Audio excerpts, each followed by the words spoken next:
Bugün bizning Sayyidul mübarek Cuma günü, Atna günlərinin hocası. Allah Teala Kur'an'da 62. surəni şul isim bilen isimlegen Suratul Cuma, Cuma suresi. Mene şu Cuma suresinde bizge Cuma ibadetlerin farz kıldı. Allah Rabbimiz bu günü yaşattıyken nur, bereket bilen, muhabbet bilen, hidayet bilen, futuhat bilen, feyz bilen tutursun. Bu ibadetle sir, hikmet neticelerine eriştirsin. Halis, ihlaslı kalpler bilen bu ibadetlerini biz tevhidçilerden bulayık. Allah Teala tesfiyetul kalp, kalplerimizi saflandırıp, tezkiyetun nefis, nefislerimizi paklap, terbiyetul ruh, ruhlarımızı terbiye kılıp, hem de bizim kalplerimizin Süyüklü Peygamber Aleyhisselam'ın güzel ahlak sıfatları bilen zinnetlep, anın ruhaniyetinden nasipli bulubuzunu, ülüşlü bulubuzunu müyesser etsin. Din mübinde bulgan aziz kardeşler, Süyüklü Peygamberimiz Aleyhisselam eyte. Kaysi bizge büyük miras kaldırır. Miras bula nasliydi. Süyüklü Peygamberimiz Aleyhisselam'ın bu hadis-i şerifin İmam Malik Hazretleri El-Muvatta kitabında rivayette 40 yıl yazdı. İmam Darül Hicret. Hicret yurtunun Medine'nin imamıydı. Fakih, muhaddis.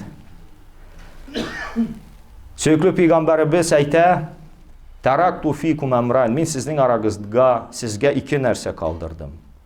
Len tadillu ma temessaktum bihima kitaballahi ve sünnete nebih. Eğer de ulu iki nersege yapışsanız, anın bilen yaşasanız, amel kılsanız, hiç kaçan adaşmazsınız, sataşmazsınız, zalalette bulmazsınız. Ulu iki nerse, Kitaballah, Allah'ın kitabı, El-Kur'an. İkincisi, Peygamberinin sünneti. Nasıl sünnet bula? Ul kavl Peygamberimizin. Ul fiil, anı fiili, ameli, hareketi. Ul takrir, bir kişi tarafından bir amel kılınayken onun karşısında. Ul amel Allah'ın dinine, Süyüklü Peygamberimizin şariatına karşı gelmeyken öndeşmi etip kabul eteydi. Молчание знак согласия bula takrir. Mene Peygamberimizin bu mirasından bir encini, bir cevherini sizin itibarınızga takdim etmekçi bulabız. Çünkü en yakşı söz bu Allah'ın sözü. En yakşı yol Peygamberimizin yolu. Hadü Nebi sallallahu aleyhi ve sellem. Peygamberimizin hidayet nurlarından bir tamçısın sizin itibarınızga takdim etəbiz. An Anasin radıyallahu anhu kal. Kana Abu Talhata aktharal ansar bil medineti malen min nakhlin. Ve kana habbu emvalihi Beyruha.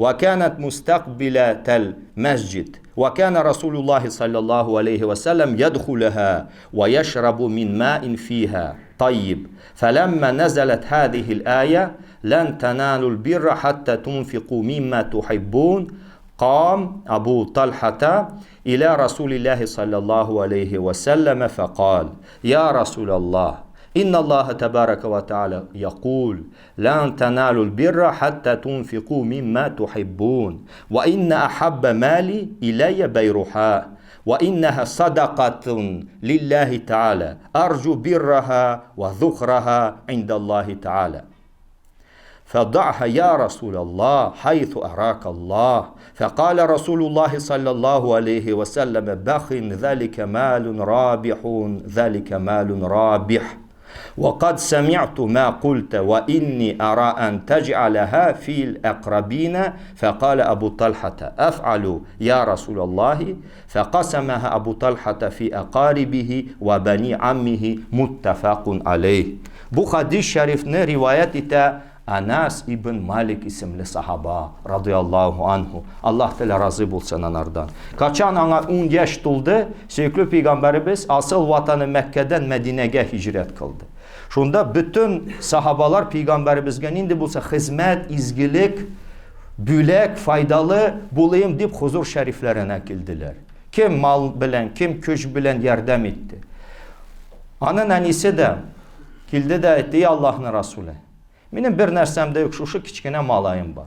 10 yaşındaydı. Senin hizmetinde bulsun, senin yumuşlarını ütesin. 10 yıl Peygamberimizin hizmetinde buldu. İrte namazından alıp akşam namazına dik Anas ibn Malik. Ayrım bir yıldız. Mene ol bu hadis şerifini rivayet ede. Ул шулай dedi. Bu hadisni men sizga tarjima etdim, açıkladım. Tatar tilində inşallah faydalı bulur. Mədinədə Peyğəmbərimiz 622-ci yılını Mədinəyə hicrət qıldı. Şunda yəni bir cəmiyyət, yəni bir dövlət, yəni bir mədəniyyət, sivilizasiyanı təqdim etdi. Şul dövlətin başlığı idi, rukovodитель этого государства. Mənə Mədinədə ansarlar arasında kim bu ansar? Mədinədə birinci müsəlmanlar Peyğəmbərimizni görüb, Peyğəmbərimiz vaxtında İslam bilən hörmətlənən Mədinə xalqı qaysı muhacirlərə, hicrət etüçilərə malları bilən, canları bilən yardım etdilər. Mənə Mədinə ansarlar arasında, Mədinədə ansarlar arasında ən küp hörməlik olbula sat из финиковых пальм. Mənə Mədinədə ansarlar arasında ən küp hörməligi bulğan Abu Talha idi. Yəni Mədinə xalqı məzra, abıl xucalığı bilən şüğullənəydi. Məkkə xalqı ticarət, kommersiya, Mədinə xalqı сельское хозяйство, выращивание фиников. Mənə şuşa hörməligi bulğan ən küp kişi Abu Talha idi. Ən söyüklü, ən yaratqan, ən söygən malı da El-Mescid-i Nəbəvi Peyğəmbərimizin qarşında Beyruha isimli hörmə bağçası idi. Yəni Peyğəmbərimiz Məkkədən Mədinəyə hicrət qılğaç məscid düzüdü. Şuşa məscid düzülüşündə üzü də qatnaşdı. Mənə Şuşa Məscid-i Nəbəvinin qarşında bir bağça var idi. Onun ismi Beyruha. Şunu ən süyə idi Beyruhanı Abu Talha isimli sahaba. Rasulullah sallallahu aleyhi ve sellem bu bağçağa girib, andağı tatlı, xoş sulardan içəydi. Ənəs Süzən radiyallahu anhu devam etdi. Söygən nərsələrdən Allah yolunda infak qılmıcı, ölüş etməyəcək, siz izgilikə heç qaçan irişəlməzsiniz deyib, ayət-i kərimə ingəç, lən tənəlul birra, hatta tunfiqu mimma tuhibbun, вы никогда не достигнете благочестия, пока не будете жертвовать из того, что любите. Mənə şuşa ayət-i kərimə ingəç, когда он был неспослан этот ayət, Abu Talha Rasulullah sallallahu aleyhi ve sellem'nin yanına kildi, huzur şəriflərinə.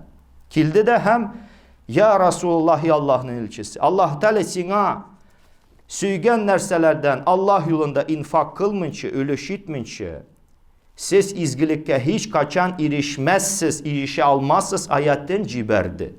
En söygən malım Beyruha isimli bağçadır. Anı Allah Teala rızalığı üçün sadaka etəmin. Allah'tan anın sevabın hem ahiret azığın buluğun tilimin. Beyruhanı Allah'ın sina kürsətdəçəgi halde kullan dedi. Bunun üstüne Resulullah sallallahu aleyhi ve sellem aytdı.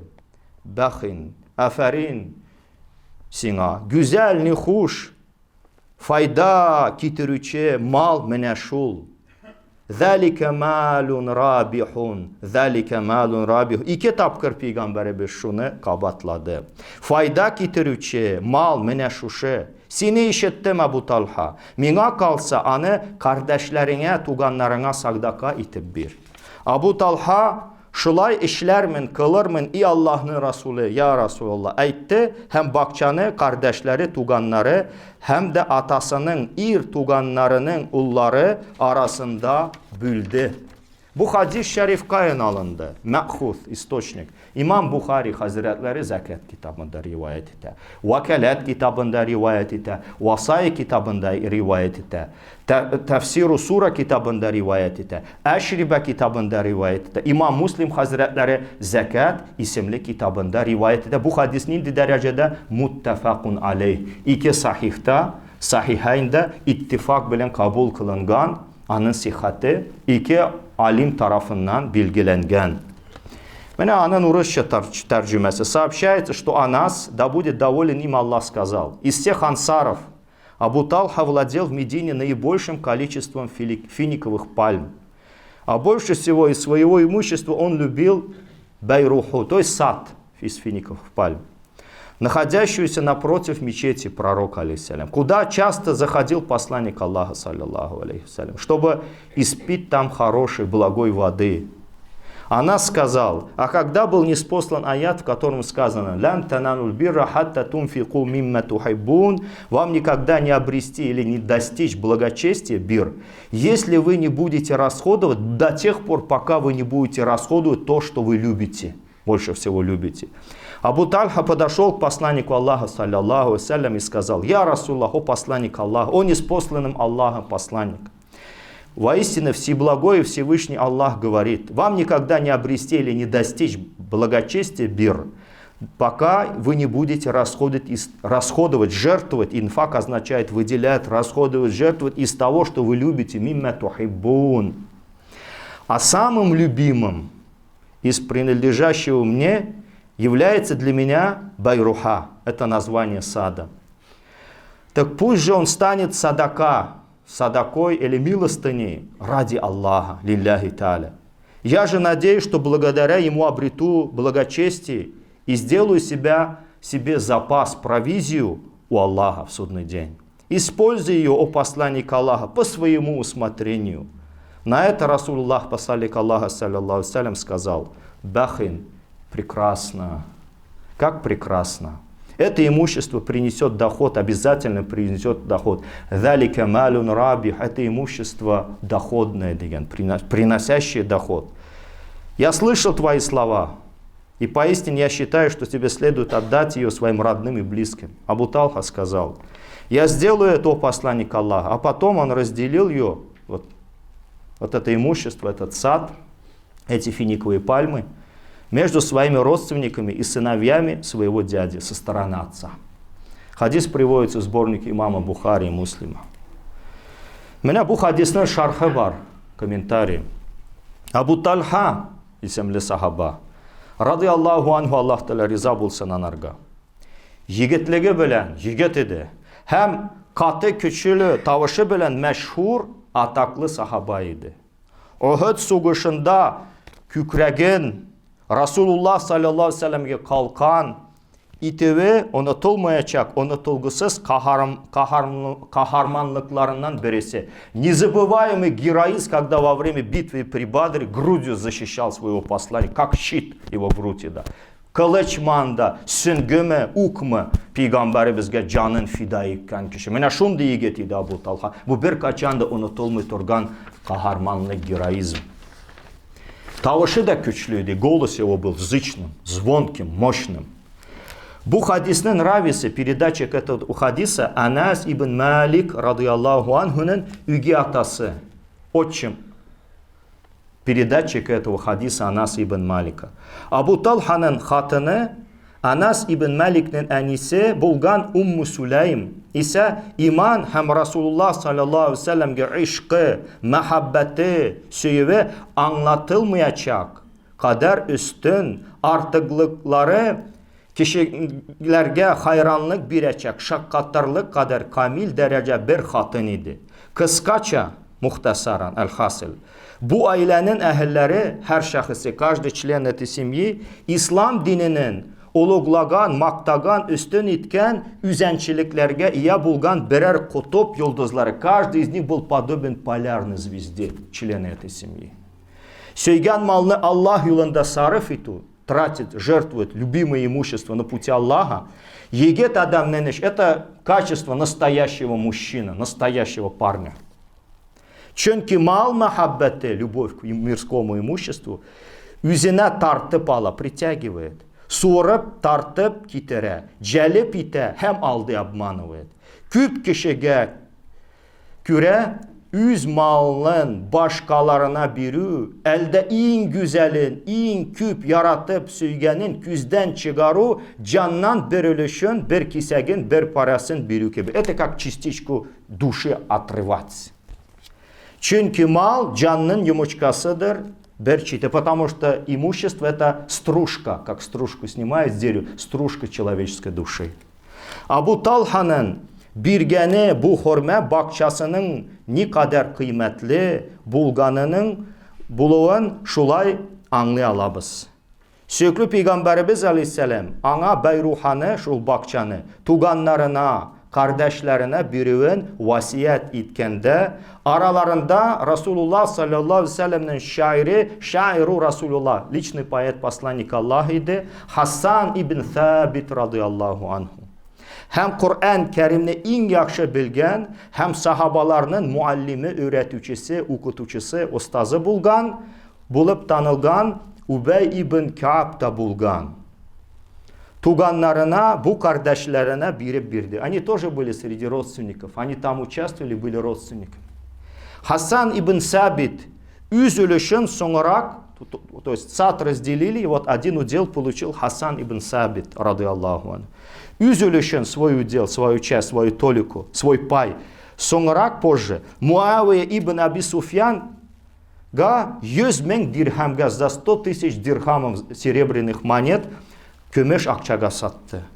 O günlerde 5 dirhem bir sarık hakkıydı. В то время за 5 dirhamов можно было купить одного барана хорошего. Şunu eğer uylasak, если поразмышляем над этим, fakat Hasan ibn Sabit'in ölüşü 20.000 sarık satıp alırdı derecede kıymetliydi. Только на удел Hasan ibn Sabit'a можно было купить 20.000 баранов. Mene Abu Talha Allah rızalığın.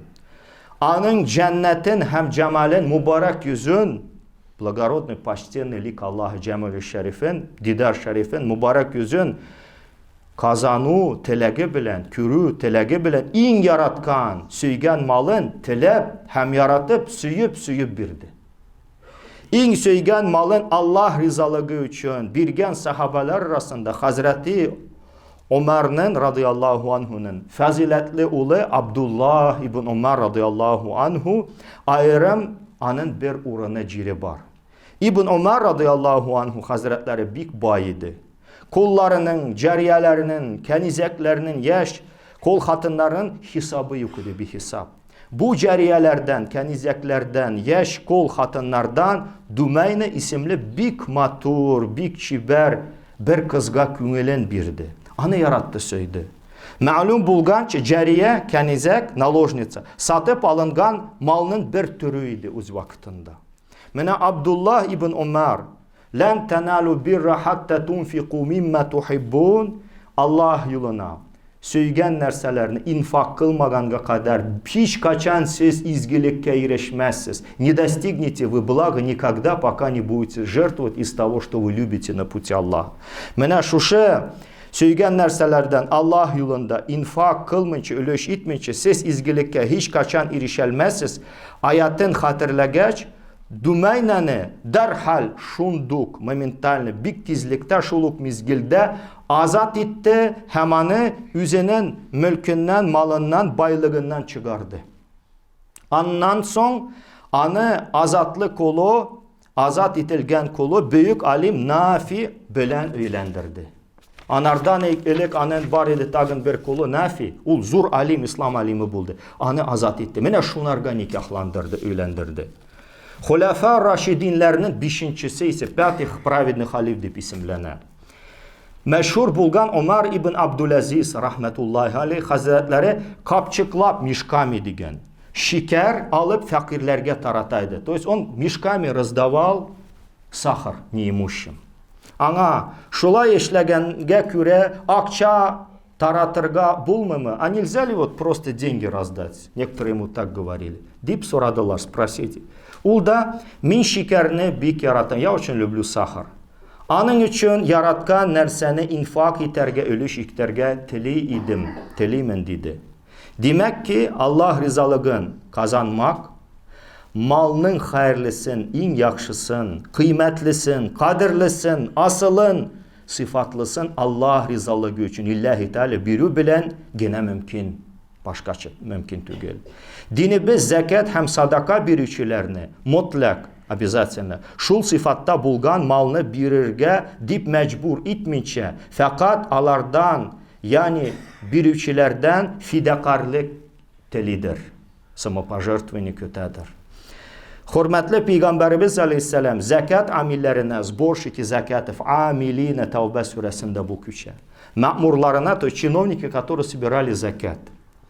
Ciyivçilarga xalq malının en kıymetlisini almaska koşar. Не запрещал брать самое хорошее имущество. Zekat hem sadaka biricilerge malının yaxşısın biriге kızıktırığı ne kadar ma'nalı ve hikmetli. Но как здесь много мудрости и смысла, что пророк, алейхиссалям, приказывал дающим, наоборот, самое хорошее давать, а сборщикам не брать хорошее самое. Менә bu hadistan biz нәрсә öğrendik? Какие уроки? Какие мудрости мы должны извлечь из этого хадиса пророка, алейхиссалям? Birinci, Allah rızalığı için malın biricə kişi malının en hayırlısın hem en güzelin birige deyişli. İkinci, baştan en eli kan kardeşlerin, tuğanların düşünürge, uylarga, kaygırtırga, hem alarga yardım iterge buluşurga deyiş. Üçüncü, malının kaysi hayırlı işte kullanı muvafik, münasip, buluvun ilim hem fazilet yerlerinden sorarga deyişli. Не то, что вот человек есть имущество, давай, куда я пойду, да вот там буду рассудить. Нет. Син ахлюль илм ахляна, приди к ученому, приди к праведному человеку, который трудится на пути Аллаха, знает, какие нужды мусульман сегодня есть, какие проблемы надо решить. К нему приди, скажи, куда надо использовать. А не по своему усмотрению, направо, налево сеять. Это неправильно. Peygamberimizin bu sözünden şuluren bizge ibret. Abu Talha üz fikri bilen, üz uyu bilen, üz karaşı bilen taratmadı. Allah'ın Resulüne geldi. Allah Teala sana kaya kürsete şunda infak kıl. Ya Resulullah deyip. Dörtüncü, bu işinin hoş görüven bilgen dostunun bakçasına kirip anda cimişin aşarga, suğun içerge mubah ruhsat itilir. Dostlar gına tügel, faziletli kişilerinin de şunday münasebetleri, muameleleri dürüst. Niçin Peygamberimiz Abu Talha'nın bakçasına kirip hürmelerinden aşıydı, tatlı sıvından içeydi. Şulayık dostlarımız da bizim bakçalarımızga kirip aşasalar. Fazilet ehli aşasa bu güzel iş. Hem bereket getirir aziz kardeşlerim. Beşinci, malının Allah yolunda vakıf iti üstün bir ibadet. Есть еще вид ibadet, это vakıf. Vakıf. Ул не была medeniyetinin faziletleri. Это вершина человеческой цивилизации. İslam ул vakıflar medeniyeti. İslamская цивилизация, цивилизация vakıf. Hem songu biz bilgenlerden büyük izgiliklerge, hayırlı işlerde bulgan kişiler Peygamberimizin işlegeni gibi takdir itilerge deyişli. Yani izgi işin tanıp, beye biru, beye bilgilev kaderin biliyor. Eğer de bir kişi izgilikle işliyken, если человек совершает какое-то благо, мы должны это ценить и осознать, признать и похвалить человека за это. Это kardeşim aferin, mescid tüzüdün. Bu mescitte mesela biz bugün toplandık, kardeş bularak, ayrım tügül. Allah'ın kulları bulup, cemaat bilen. Cemaatın sir hikmetleri var. Biz de Allah'dan, biz de takdir ederiz. Bu Allah'ın yurtun tüzügen kardeşleri bizge, Allah'ın rahmeti yapsın. İldar abının malayına en birinci mescid açılışında чиновникларны da maktadılar. Bizdeki bir чиновникларны Allah'dan kübürek maktıyorlar. Biz onlarını maktıyoruz. Allah razı olsun. Şunda malay üstlerdi Allah'a şükür. Onun yanında şunda dostları var, kardeşleri var. Şunda mescidne, üst kvartirlerini satıp tüzüdüler.